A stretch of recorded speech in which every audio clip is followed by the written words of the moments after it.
Benvenuti alla nuova rubrica dedicata ai più piccini, in compagnia del nostro amicone tenerone e morbidone che si chiama Pupasso! Ciao bambini, ciao! Ma soprattutto ciao mammine! Salutiamo un po' tutti. Allora Pupasso, Sì. che letterina hai scelto per oggi? Oggi ho scelto la letterina del piccolo Francesco. Come mai proprio la sua? Mi ha colpito tanto la foto della sua mamma.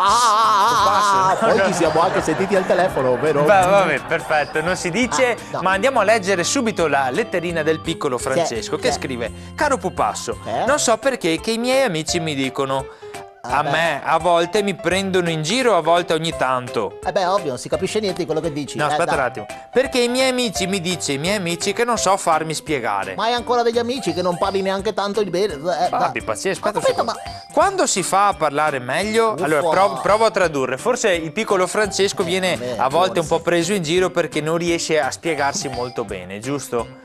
Però non prenderlo in giro anche tu, poverino! No, l'ho preso in giro, Invece di guarda. deriderlo come fai tu, proviamo ad aiutarlo, sei proprio diseducativo! Questo diseducativo. Sì, Ma sì. prova a Francesco, tradurre. non ti preoccupare, anche se non sai per nulla parlare bene, perché Ecco, da vedi oggi tu. inauguriamo una nuova rubrichina! Torna a casa Lessico!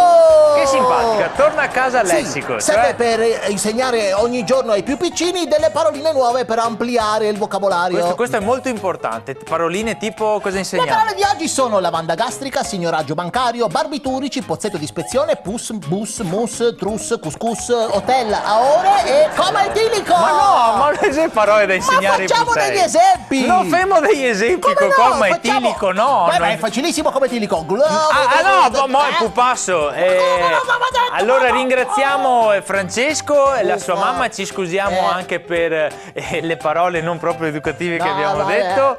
E per sdebitarci anche manderemo, credo sia opportuno, no? Un bel regalino al piccolo Francesco. Certo, a Francesco manderemo un vocabolario. Un bel vocabolario. E alla mamma di Francesco un bel pacco Ma regalo. Moighe, no, lasciamo stare. Ciao. Ciao Francesco, ciao alla sua mamma e tutta la sua Ciao. famiglia. Moighe.